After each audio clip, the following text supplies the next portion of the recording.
Hindi mo kayang i-share, hindi, pakita mo yung pagiging Kristiyano mo sa kanya. Sasama sa iyo yan, di ba?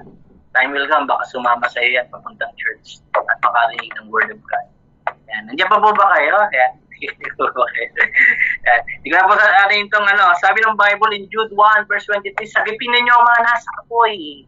Diba? Snatch others from the fire and save them. Ito yung sinasabi ng Bible eh. Diba? Sagipin ninyo ang mga nasa apoy. Yun ang po ang ibig sabihin, ang mga papunta sa apoy ng impyerno, sagipin po by prayer and Word of God. Diyan pa po ba kayo? Kailangan po ng mga army ng Panginoon na gagalaw at magkakaroon ng compassion sa kaluluwa. Ulitin ko po yun. Hindi po pastor lang, hindi po leaders lang. Lahat po ng tinatawag ng Diyos, lahat po tayo ng mga anak ng Diyos, kailangan ng boses ng Panginoon na gagamitin niya para makisatuparan ng kanyang mga plano at para maligtas ang tao. Diba? Sino pong gagamitin niya? Tayo po. Huwag po tayong maging silent Christian. Diba? Huwag po tayong maging tutulog-tulog na Kristiyano. Share the gospel, diba? Sabi ng kaawaan ninyo, sabi ng save other from the fire and save them. Sapagkat ito po isang lugar na walang katapusan na pagdurusa ng taong napunta doon. Kaya po, lagi natin ipag-play sa ating buhay, ikaw, ako, pag-play natin lagi, bigyan mo ako ng compassionate heart lagi. Lalo na sa mga taong mapunta sa impyerno. Share pa po ba kayo? Kaya po, ang Bible po, paulit-ulit eh. Paulit-ulit. Share the gospel. Bakit iniiwa? Bakit sabi ni Paul, wala nang pinakamahalaga sa akin. Pagampanan ko lang yung assignment ko, the task of testifying the gospel. Yun na lang yung pinaka-importante kay Paul in Acts 20. Yun na lang importante sa kanya. Kasi bakit? Yun yung assignment niya eh. Sabi nga ni Paul, sinasamantala ko ang lahat ng bagay. Pinagsisikapan ko ang lahat ng bagay para sa ililigtas. Nasisumikap ako para sa ikaliligtas ng mga tinawag ng Diyos. Di pa po ba kayo? Ibig sabihin si Paul nag-effort, nagbigay ng time, maraming pagkakataon, muntik na siyang mamatay. Pero baliwala sa kanya yung makapag-win man lang siya ng kaluluwa. Andiyan pa po ba kayo? Sabi ko habang binabasa ko yung buhay ni Paul, grabe yung puso. Diba? Parang patay niya siya sa sarili niya, nabubuhay niya lang siya para sa Panginoon. Sapagkat gusto niya ang mga kaluluwang ito, mga tao, mga Gentiles lalo na ini-assign sa kanya ay makakilala sa Panginoon. Gusto ni Paul sa isang lugar ng ganito, sa lugar ng Turkey, sa lugar ng Philippians, sa lugar ng Ephesians, sa lugar ng Corinthians, sa Macedonian, gusto niya lagi na-establish ang mga church sapagkat gusto niya maraming tao makakilala sa Panginoon. Diyan pa po ba kayo? Grabe po yung passion, di ba? Pag ikaw tinawag ng Lord for sa ganyang ministry, di ba? Pag-alaga ng tao, di ba? I-share ang Word of God. Talagang dapat talaga pagtuunan ng pansin eh. Kaya lang minsan tayo, parang minsan na-neglect natin yung ibang bagay na pinagagawa ng Panginoon. Pero ang question ko po, papayag ka ba? Isa sa miyembro ng pamilya mo hindi makakapasok ng langit. Huwag po tayong papayag. Share the gospel, di ba? Pray for them. At naalala ko yung nanay ko. Kasi yung kapatid ko, backslider eh, talagang nag-bisyo din. Paggabi natutulog siya, pinag-pray niya. Lord, I pray. Na-cast out niya ng mga spirito dun sa isip, At dumating yung time, nakakilala sa Panginoon. What is my point? Diba? Darating in time, if you don't give up, makikita mo, ililigtas ng Diyos ang buong sambayanan mo. Sabi nga, Acts 16:31, believe on the Lord Jesus and you will be saved, you and your household. Amen po ba? Kaya, just always believe, diba? Just always pray, always encourage them, diba? Na dalhin sa Panginoon. At we believe na ang Lord, papakinggan niya tayo. Ililigtas ng Panginoon ang buong sambayan natin. Amen po ba? Nandiyan pa po ba kayo? Yan. And I close lagi natin ipag-pray, Lord, bigyan mo ako lagi. Bigyan mo po ako ng eyes na makita ko. Makita ng puso, makita nito at na talagang kailangan ng tao ang salita ng Diyos. Kailangan ng tao ang kaligtasan. Amen po ba? Nandiyan po ba kayo? Nakikinig po ba kayo? Kaya po, sana po, ba, alam niyo po, masarap pumunta sa langit na may kakamay sa'yo. At sasabihin, salamat, hindi mo ako i-give up. Dinala mo ako sa Panginoon. Ulitin ko po yun. Masarap pong pagsampa mo ng langit, may kakamay sa'yo at sasabihin, Brad o sis, salamat kasi hindi ka nag-give up, ipanalangin ako at dalhin ako sa Panginoon. Hindi ka nag-give up. Nagpagamit ka pa sa Panginoon. Isipin mo may kakamay sa'yo, sasabihin, salamat, nagpagamit ka sa Panginoon. Nakarinig ako ng salita ng Lord at naramdaman ko ang Panginoon sa buhay ko. Diba? Ang sarap po, hindi po alam nyo po, makinig po kayo. Nyari ako po nagpapiano sa church. Ayan.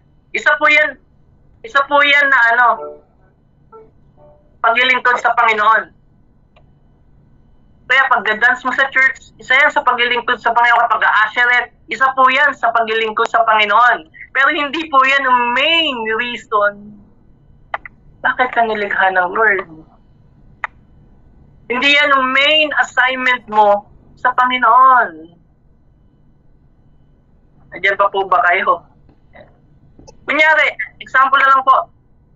Ikaw nagpapakanta ka sa church, pero hindi talaga yan pinaka-main calling mo. Isa yan sa part ng paglilingkod mo sa Panginoon, pero hindi yan ang main calling mo. Nag-a-asheret ka sa church, hindi yan ang main calling mo. Ang totoong calling mo ay magdala ng kaluluwa sa harapan ng Diyos. Yan po yung pinaka-main calling po natin. Wala pong sinabi si just go and tawag doon, ano nga ganyan? Sabi na go and make disciple. Wala pong sinabi, sumayaw sa church, mag-asheret. Wala naman pong ganun sinabi si Jesus. All the part yun ng paglilingkod. Ang lagi sinasabi ni Jesus, go and make disciple, go and preach the gospel. Diba?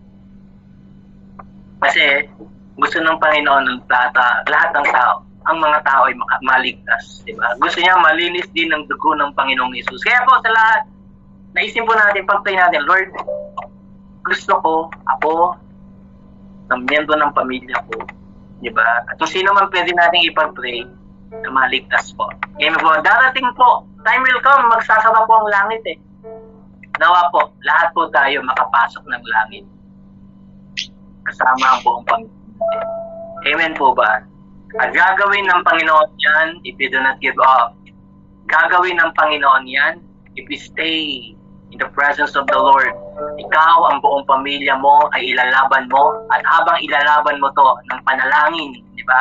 Habang hindi lalaban mo to, ang Diyos ang makipaglaban sa iyo. And when God is for us, who can be against us? Amen po ba? Kahit tumadlang pa dyan ng 1,000 demonyo para hadlangan ang kaligtasan ng pamilya mo, kung hindi ka hihinto sa panalangin at pagkakakay sa kanila sa salita ng Lord, magtatagumpay at magtatagumpay ka. Because the one is in you is greater than the one is in the world. Amen po ba? Mas makapangyarihan ang Diyos na tagapagligtas natin kaysa sa kaaway na umaharang sa lahat ng mga pagpapalang sa atin ng Panginoon. Amen po ba? At I believe, ito po maganda. Pag ikaw ay nakapagdala sa Diyos ng kaluluwa sa kanyang harapan, matindi pong pabor ang ibibigay sa iyo ng Diyos maging sa pamilya mo. Ulitin ko po yun. The greatest things na pwede mong ibigay sa Panginoon, una yung buhay mo eh. Pangalawa, yung kaluluwang madadala mo sa Panginoon at maligtas. Hindi pa po ba kayo? Amen. Ulitin ko po yun. The main reason ng assignment mo, ulitin ko po hindi yung pagiging asheret mo sa church, hindi yung pagiging music leader mo sa church, hindi yung main assignment mo sa mundong ito is to bring people to the kingdom of the living God. Bakit? Dahil ang impyerno ay totoo, hell is real, at ang sabi ng Diyos, sabi ng Panginoong Yesus, mangangalit ang kanilang ngipin pag napunta sila doon. So, sabi ng Lord, preach the gospel.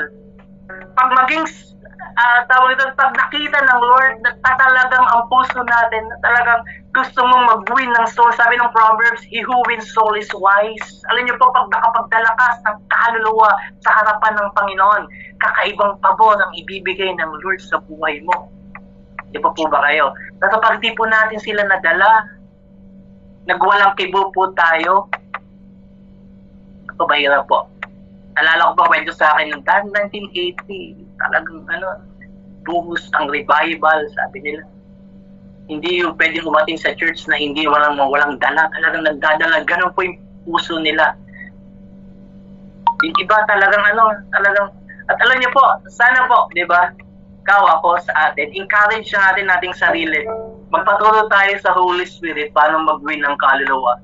Na hindi lang tayo basta palamuti, tagapakinig, tagapalakpak lang tayo, lagi sumasamba tayo lang, 'di ba? Hindi yung pumunta tayo sa church lagi, 'di ba? Sasamba tayo pero sa buong buhay natin hindi man lang tayo nakapag-win ng soul. Sa buong buhay natin, hindi isa nga wala tayong nagawa, nadala. Mahirap po 'yun. Harap po tayo lahat sa Panginoon.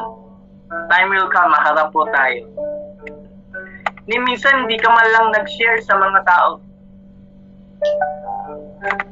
Amen po ba? Sana po, I pray ang Holy Spirit, ignite niya ang puso na to na Lord, set this heart on fire. Hindi lang on fire para umawit ng papuri sa'yo. Hindi lang on fire na para manalangin ng mga kailangan mo. Kundi maging on fire din ang puso ko, katulad ni Pablo, katulad ni Peter, para sa mga kaluluwa na nangangailangan ng kaligtasan. Sana po ma-realize natin, he who wins soul is wise. Ang sino man nagdadala ng kaluluwa, sabi ng Panginoon, sabi ng Bible, ay matalino. Diba? Kaya po, sana po, ilagay natin sa isip natin, kailangan ko pang mag-win ng soul. Soul. Alala ko po, isang evangelist, matanda na po siya. Bago po siya mamatay, sabi niya sa anak niya, I think si Rick Warren yan tatay ni Rick Warren. Sabi niya, anak, naka-wheelchair na po siya. Bago man lang ako mamatay, bigyan mo pa ako ng isang pabor. Ano po yun? Sa pangkaluluwa na maliligtas sa harapan ng Lord. One more soul for Jesus. One more soul for Jesus. Grabe pa yung passion. Hindi ko ma-explain. Matanda na pero mamamatay na lang. Ang sigaw pa rin niya. Kaluluwa. Kaluluwa. Naalala ko si Billy Graham. Diba? Walang sawang kaka-preach. Matapos lang ni Billy Graham. Naalala ko si Reinhard Bonnke.